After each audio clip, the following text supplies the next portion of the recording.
bienvenida y vamos a recibir con un fuerte aplauso a Gunther Pauli, emprendedor belga, autor de este modelo y de más de 25 libros publicados en más de 60 países y 20 idiomas diferentes, quien ha adoptado iniciativas innovadoras y pioneras que pueden transformar la economía y la productividad hacia el bien común. Así que un fuerte aplauso para Gunther Pauli.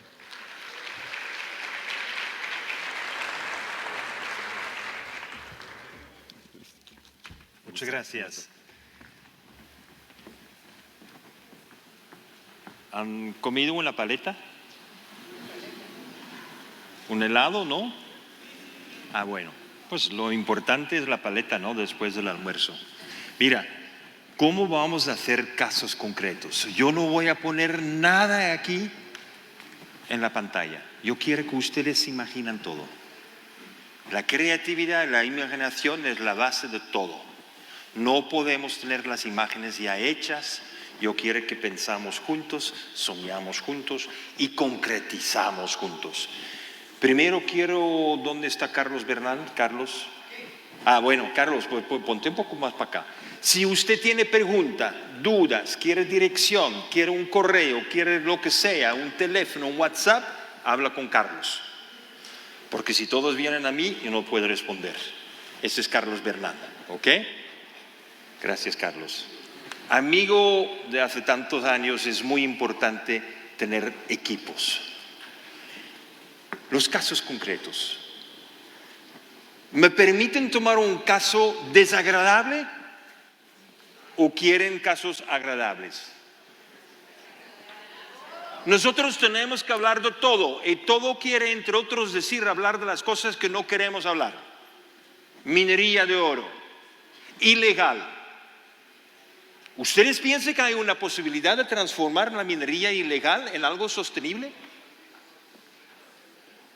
¿Usted piensa que es posible? Si usted dice no, por favor, aquí está la salida. Ahí. Porque yo solamente quiero tener gente en la mesa, en este auditorio, que piense que sí es posible. Paso número 1 en la transición ecológica. Sí es posible. Porque si ya decidimos que no es posible, no es posible. ¿De acuerdo? Segundo, cuando yo miro y cuando yo visité en Huacha, cuando yo visité los sitios peores de Colombia en Baja Cauca, Huacha, Guácharos, sí. Cuando yo estuve allá y vi el desastre de la minería ilegal con mercurio, yo no soy capaz de criticar ni de atacar. Yo no llamo a Greenpeace para decir que hagamos campaña contra. Yo quiero encontrar la solución. Y yo pienso que esto es muy importante. Tenemos que pensar en la sostenibilidad, en los casos, los peores casos, y transformarlas. Transformarlas en una nueva realidad. Y por eso necesitamos gente que no tiene experiencia con la minería. Porque todos que están adentro lo hacen mal. Y no vamos a decir los que están haciéndolo mal, lo que nosotros queremos que juntos hacemos mejor. Y estamos de acuerdo, como está la minería ilegal del oro, no puede ser peor. Eso es imposible. Por eso pensamos de manera muy concreta. Y somos también realistas en el mundo de la sociología, de la política. En la sociología hay un factum que es duro. Si es ilegal, ¿quiere decir que no se hace? No. Si es ilegal, se hace de manera ilegal. ¿Cuál es el porcentaje de oro que sale de Colombia que es legal comparado con el porcentaje de oro de Colombia que sale ilegal? Lamentablemente hay más que sale ilegal que legal. Otra vez yo repito, no estoy en contra, quiero que nosotros pensamos cómo lo convertimos. Y todo depende de lo que yo llamo la economía azul. Economía azul es que tenemos que generar valor agregado con lo que tenemos. Valor agregado con lo que tenemos quiere decir que tenemos que salir del mundo pequeño de oro y tenemos que imaginarle un ecosistema, que es difícil cuando ves el estado de estos terrenos. Economía azul no es una economía donde intentamos de ser el más barato. Mi crítica al sistema económico de hoy es que el que gana en el mercado es el más barato. Pero ¿cuál es la realidad? Todo lo que es bueno para usted y todo lo que es bueno para el medio ambiente es caro. ¿Quién inventó un sistema económico donde lo bueno es caro y lo malo es barato? Soy economista y por eso yo dije, el sistema económico que sigue enseñando a los jóvenes que para competir en el mercado tiene que ser barato es un sistema que fracasará con todo. Gracias. No sé quién mandó la confirmación electrónica, pero alguien lo mandó. Ahora vamos a ver, economía verde.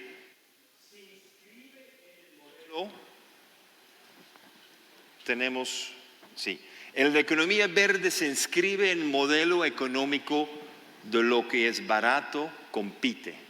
Economía azul se inscribe en la lógica que yo voy a aprovechar todo lo que tengo para responder a las necesidades básicas de todo aquí. ¿Ustedes ven la diferencia? Yo voy a responder, voy a acabar con la pobreza acá. ¿Pero qué? ¿Con mercurio? ¿Con oro? No, porque nosotros sabemos todos que la gente que está en este ambiente no son los más ricos de la tierra. Por eso, ¿cuál es el material? Yo me propuse la reflexión. ¿Cuál es el material que está disponible aquí que podríamos transformar en algo de valor agregado para que no vale más la pena de utilizar el mercurio? Que todavía podemos recuperar el oro, pero nosotros lo hacemos con un modelo que nos genera más ingreso. Y es de donde nació el concepto de papel piedra.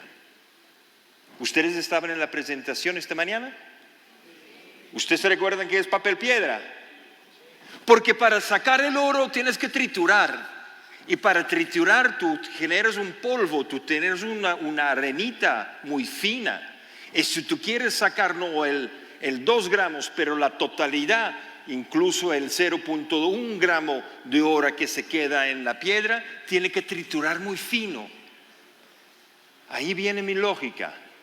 Si yo puedo triturar muy fino una piedra, sacamos el oro.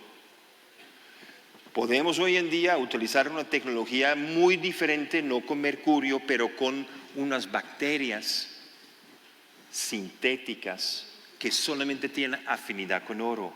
Y solamente esta bacteria va a aislar solamente el oro, sin mercurio. No lo necesito. El mercurio no puede sacar la totalidad, solamente un parte. Por eso voy a sacar más. Pero si yo tengo la piedra triturada, ¿yo puedo hacer qué? Papel de piedra. Y cuando yo trituro para tener el oro y yo tengo el polvo, yo puedo hacer mi papel piedra. Este papel piedra me genera más ingreso que el oro. Ya lo tenemos comprobado. Yo tengo ya 5 fábricas montadas en China. Estamos montando las primeras fábricas en Marruecos. Nosotros sabemos, y papel hoy en día tiene un gran problema. ¿Y a ustedes les gustan los monocultivos de árboles, de eucaliptos? ¿Ustedes les gusta? ¿Este es el paisaje de Colombia? No, ni de Brasil. Nosotros queremos la biodiversidad, por eso tenemos que disminuir la presión en los bosques cultivados o primarios, para no tener que cortar siempre un árbol para tener celulosa para hacer un cartón que utilizamos una vez con Rappi y después lo echamos. Nosotros podemos ahora obtener todo el cartón que necesita Colombia de los desechos de las minas anteriores, generando ingreso. Pero cuando nosotros trabajamos el papel piedra, no podemos tener mercurio, no podemos tener desechos minerales. Y por eso tenemos que hacer una purificación. Es decir, que nosotros tenemos un oro, tenemos el papel piedra, pero cuando hacemos esta transición es posible de repensar el uso del agua. Porque normalmente para tener oro necesitas agua, para tener papel necesitas agua. Eliminamos el consumo del agua. Y de una el agua está disponible. Y los terrenos que se recuperan con la nueva permacultura podemos recuperar estos terrenos, hectárea por hectárea. Demora mucho tiempo, pero sí podemos generar un ingreso local que es el alimento y que es la papel piedra. Y la papel piedra se convierte en el empaque preferido para todas las frutas y hortalizas. Esto es lo que estamos haciendo en Marruecos. Marruecos es un país que no tiene agua, no tiene árboles, pero tiene las minas más grandes de la tierra de fosfatos. Podemos estar en favor o en contra de la minería, pero fosfatos necesitamos para nuestra agricultura. Y todo el polvo que se recupera de las minas de fosfatos en Marruecos lo guardamos hoy en día para hacer el cartón, para la exportación de frutas a Europa. Y en Europa tenemos un sistema de colección de este cartón que fundimos de nuevo en pellets, en granitos, granulado, y lo mandamos de vuelta a Marruecos para hacer cartón. Podemos reciclar el papel piedra 1000 veces, no se degrada porque es mineral. ¿Ustedes ven un poco cómo estamos entretejiendo los diferentes elementos? ¿Y con qué estamos empezando? Con terrenos destruidos por errores en el pasado, sin acusar a nadie. Y con estos terrenos, ¿cuánto vale un terreno que está destruido con mercurio y la minería artesanal o ilegal? Nada. ¿Cuánto vale un terreno que está en recuperación con papel piedra? Vale. Es decir, que lo que no valía localmente, con el tiempo se convierte en algo que vale. Preguntas. ¿Le parece una locura? ¿Factible? ¿Listos a discutir? ¿O ya están listos para echarme? Hablamos de un otro proyecto, porque casos, no voy a hacer un caso solo. Hablamos de tomates y vuelvo al mismo problema grave. Ustedes quieren tomates. ¿Ustedes se dan cuenta cuántos litros de agua se necesita un kilo de tomates? 600. 600 litros de agua para tener un kilo de tomates. Bueno, afortunadamente Colombia tiene mucho agua, ¿eh? Ustedes están gastando agua porque piensan que están en abundancia. Lanzamos un proyecto en una vieja mina en el sur de Australia, en Port Augusta, South Australia. Y allá querían lanzar agricultura.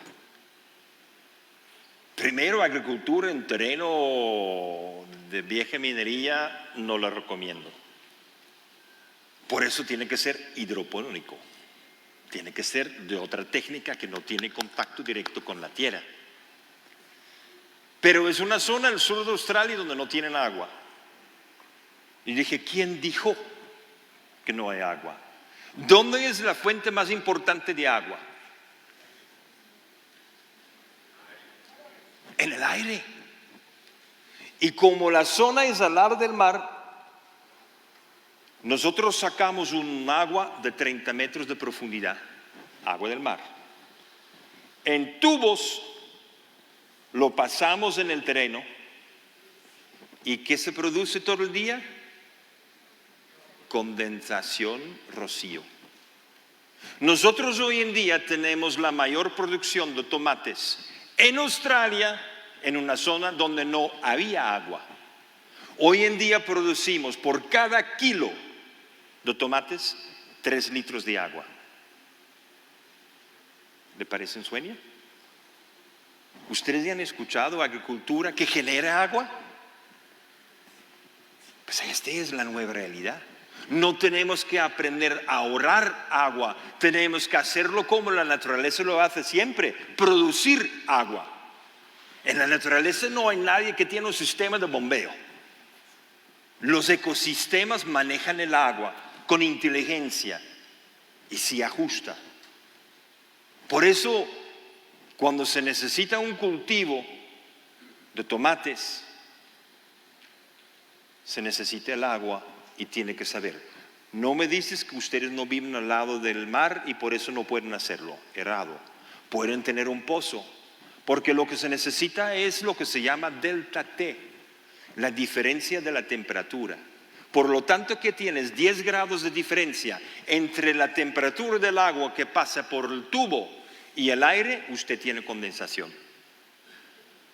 Y así tenemos el cultivo de tomates.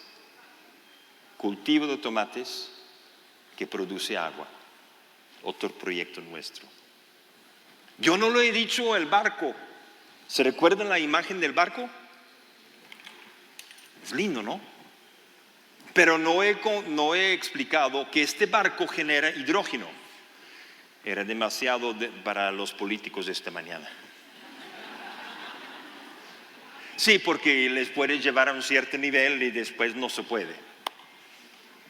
Porque un político es políticamente correcto. Yo no soy políticamente correcto. Hidrógeno, no lo escuché toda la mañana, pero hidrógeno es lo único que funciona. ¿Cuál es el problema? Hoy en día nosotros tenemos hidrógeno, sí, pero es costoso y por eso nadie lo tiene. ¿Por qué es costoso? Porque nosotros hemos impuesto como estándar de hidrógeno para el transporte 900 bar. ¿Quién es ingeniero aquí? Para producir 900 bar presión, ¿cuál porcentaje de la energía necesitas para comprimir tu hidrógeno a 900 bar? Tú estás gastando el 90% de tu energía para comprimirla. ¿Quién inventó esto? Este es para nunca tener hidrógeno. Por eso en mi barco decidí no respetar la regla. De vez en cuando le recomiendo de pensar así. No siempre. Pero como nosotros solamente utilizamos el 350 bar, solamente el 30% de la energía se utiliza para la compresión. Pero segundo, yo produzco agua del mar transformado en hidrógeno. Hago hidrógeno de agua del mar en mi barco, con el exceso de energía que tengo gracias a la cometa en los paneles solares. Y cuando necesito hidrógeno, lo consumo en el barco. ¿Cuál es el resultado? Se recuerda de economía azul. Utilizo lo que tengo. Responda a necesidades inmediatas de mi entorno. Y si se aplica este concepto, yo tengo hidrógeno producido con los excedentes de energía de la cometa de agua del mar a un 30% del costo. Nuestro hidrógeno es más barato que la electricidad de una batería. ¿Por qué? Porque no transportamos y no respetamos la regla. Porque la regla fue hecha para nunca tener competencia de hidrógeno. Este es mi análisis. Y por eso tenemos que romperlo. No podemos aceptar la lógica delante de nosotros. Tenemos que hacer la transición, la transformación de nuestra economía. ¿Quién trabaja con hidrógeno aquí? ¿Cuántos de ustedes han oído hablar de la producción de hidrógeno con agua del mar? Porque las universidades no lo enseñan. ¿Por qué no lo enseñan? Porque la transición ecológica no es para hacer un molino. Este no es la transición, es una etapa intermediaria y espero muy breve. ¿Sabes cuánto pesa una torre y un molino? ¿Cuántos años de energía eléctrica necesitas producido por eso para poder pagar el CO2 emitido para la construcción de la torre?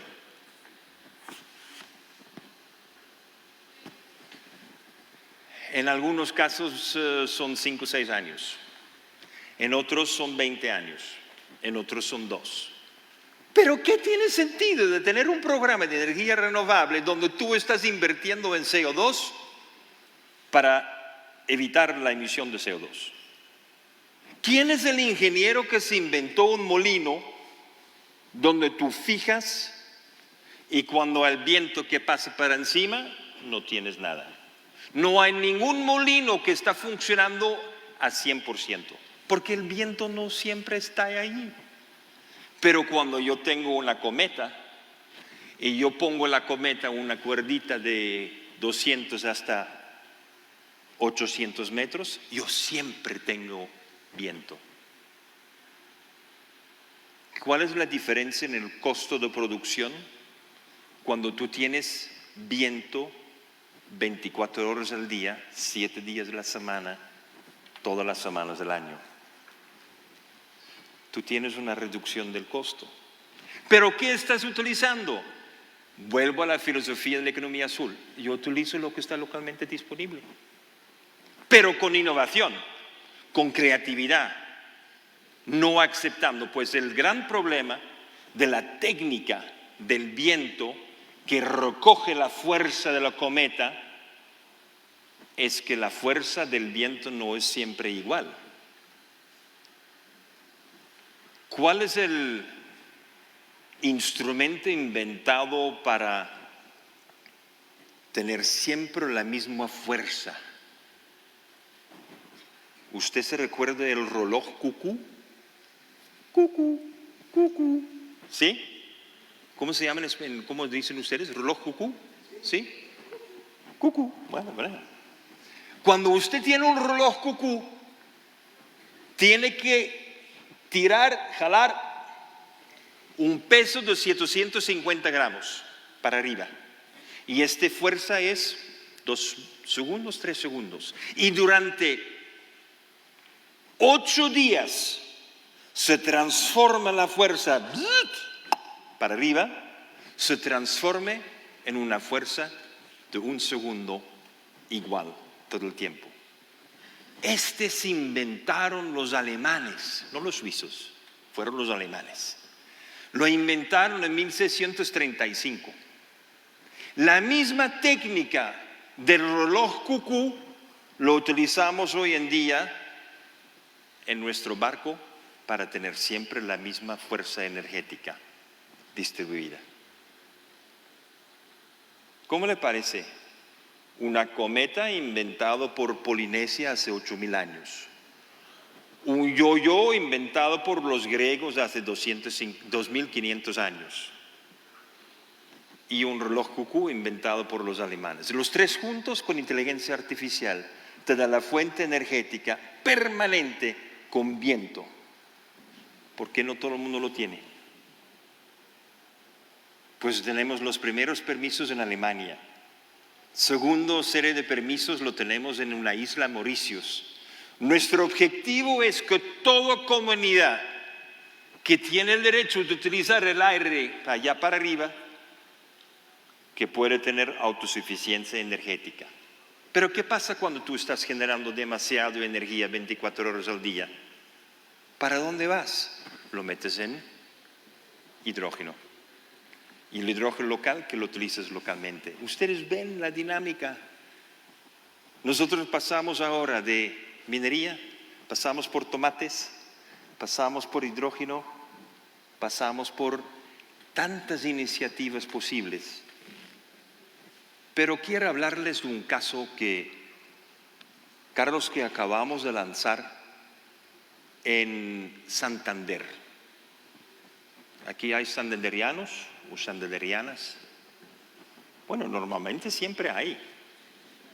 Ah, sí, pues claro, siempre hay. ¿Usted conoce el pueblo contratación? No, es una santandereana que no conoce contratación. No puede pedirle si has estado si ni siquiera conoce. Contratación fue el centro de tratamiento de los pacientes lepra. ¿Usted se recuerda lepra? ¿Usted piensa que todavía hay lepra? La enfermedad de lepra que ya está descrito en la Biblia, una enfermedad que nosotros pensamos era erradicada, hoy en día vuelve. Estas son informaciones que no aparecen en las estadísticas de Colombia. Pero este año Colombia va a conocer de nuevo unos 1,500 casos de lepra. ¡Wow! Pensábamos que era del pasado. Y cuando yo hago este análisis, y yo estuve con 3 de mis hijos en contratación para conocer un sanatorio donde se tratan los pacientes de lepra, nosotros nos dimos cuenta que ahí necesitamos innovación. ¿Con qué se trata normalmente una enfermedad? Usted va al médico, ¿qué da el médico? Antibióticos. Yo no tengo nada en contra de los antibióticos. Los antibióticos han sido un extraordinario en nuestra vida. Pero cuando tú tienes lepra, el antibiótico no te sirve. Porque no hay ni una vacuna, no hay tratamiento con antibiótico. Es una enfermedad que te debilita durante el resto de tu vida.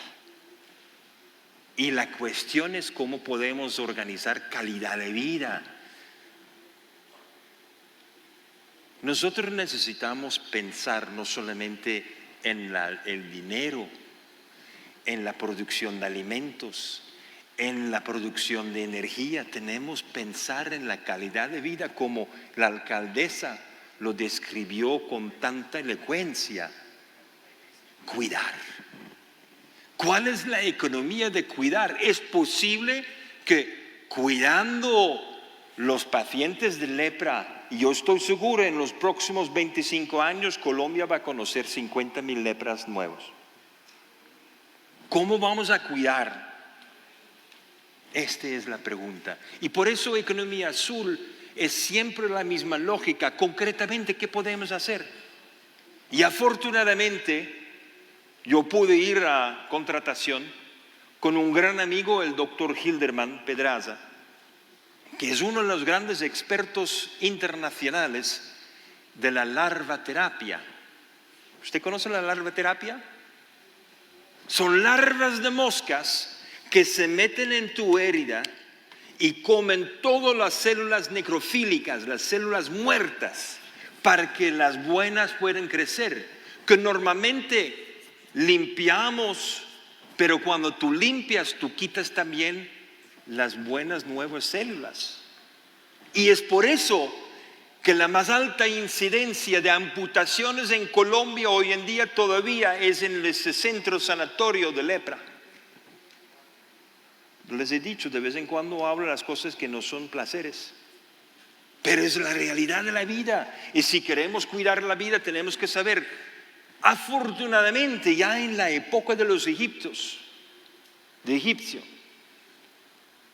aprendimos cómo utilizar la larva para limpiar estas heridas, para evitar la amputación, porque una amputación es un castigo social para siempre.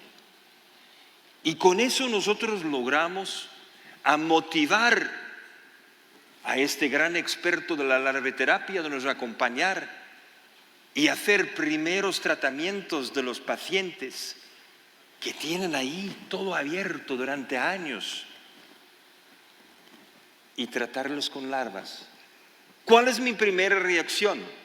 Primero, de ver la felicidad de la mujer que por fin después de tantos años pude poner otra vez sus zapatos, porque la herida estaba mucho mejor y no tan inflamada. Primero. Segundo, yo tengo la reflexión: ¿dónde arrancamos para tener el cultivo, la cría de las larvas? Aquí.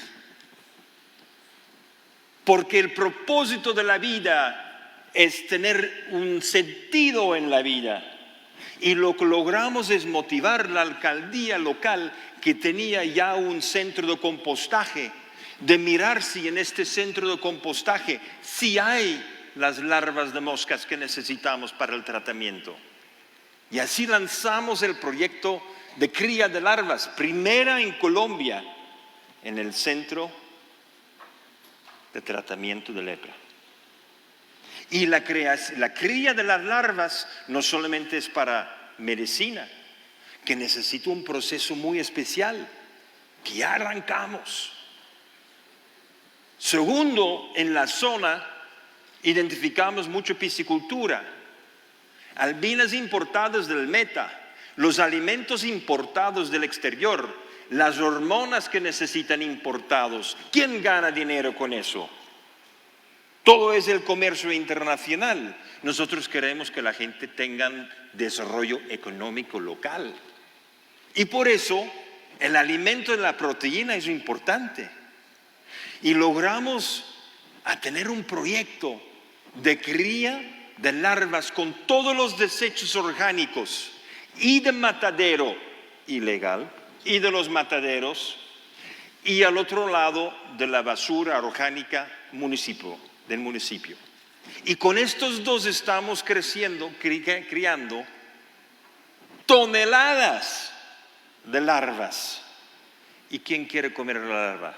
Yo no, pero el pez sí. Y nosotros hacemos la harina para los cerdos, es la harina de las larvas, porque es proteínica. Y las gallinas, que normalmente tienen un alimento seco, y el alimento seco les obliga a tomar mucho agua, y al agua no hay nada por hacer, la gallina no tiene un baño por un lado, y por eso la gallina en muchos casos hace su popó en su propia agua, y así tienes un problema de salud. Y por eso necesitamos antibióticos, y por eso tenemos antibióticos en nuestros huevos. Y por eso desbaratamos lo negativo y lo convertimos en lo positivo. Nosotros estamos convencidos que en contratación toda la piscicultura y la avicultura va a tener por lo mínimo el 50% de sus proteínas, de la transformación de los desechos proteínicos de carne y de plantas en larvas vivas con agua pura. Y cambia la economía local. Es economía azul. Utilizar lo que tienes, transformarlo en valor agregado. ¿Le parece difícil de hacer una cría de larvas? ¿Le parece difícil? Tal vez a usted no le gusta la larva. Pero yo propongo el test siguiente. Invitan sus amigos de venir con una gallina. Y ustedes tienen en una mano larvas vivas, en la otra mano maíz. ¿Dónde piensa usted que anda la gallina? Es sabia. Ella sabe que es alimento fresco, bueno, proteína, agua, todo lo que necesito, y ahí está. Las gallinas nunca han comido maíz, hasta que nosotros inventamos el mercado de maíz para las gallinas. Esto es economía azul. Yo he podido compartir con ustedes apenas 5 casos. Tengo unos 240 más, pero lamentablemente ya pasé mi tiempo. Yo les invito a juntos repetir algo, Carlos, que hicimos en el pasado con EAFIT. ¿Quién es egresado de EAFIT? Bueno, aquí varios. Hablamos con el rector de EAFIT. Vamos a hacer un nuevo diplomado. Vamos a organizar aquí un nuevo grupo de gente joven que quieren que la economía se transforme con proyectos concretos.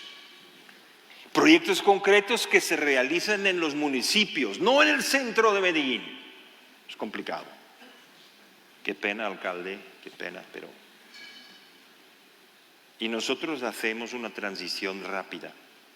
Porque no lo he dicho en ningún momento de ninguno de mis proyectos que yo he presentado. Todos estos proyectos son de 0 emisiones. Todos. No lo hablo más. Porque no vale la pena de imaginarse un proyecto que no es 0 emisiones. No voy a proponer que en 2050 será 0. No. Ahora, hoy, arrancamos solamente con proyectos que son de 0 emisiones. Así no tenemos que hacer más cálculos, porque ya es 0. Esto es la promesa de lo cual estoy trabajando ya más de 40 años. Y esta es la razón por la cual yo vino de vuelta después de tantos años a Antioquia y Medellín, para que juntos hagamos. Gracias. Gracias.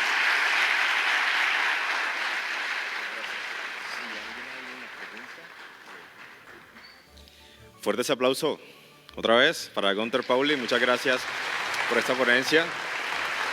Y bueno, él me ha dicho que si alguien tiene alguna pregunta, solamente una pregunta, porque por tiempo necesitamos ir avanzando. ¿Quién quiere levantar la mano y hacer la pregunta? ¿Nadie? Por acá. Por acá.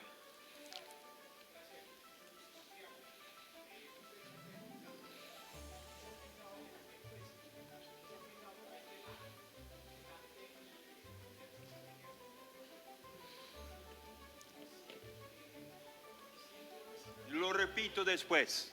Siento que es necesario esta economía en las grandes industrias artísticas en el mundo. Muy bien, muchas gracias. Si me ponen otra vez el micro, gracias. Muy bien. Mira, la pregunta es, ¿y el arte? ¿El arte en todo esto? ¿Podríamos incluir el arte? Sí, claro que. Las fábulas que presenté esta mañana tienen 5 inteligencias. La primera, la ciencia. La segunda, las emociones. La tercera, arte. Sin arte no podemos comunicar porque las palabras no sirven para mucho. Nosotros necesitamos la comunicación sin palabras para poder realmente llegar al corazón de todos. Gracias. Ahora sí, fuerte ese aplauso para Gunter Pauli.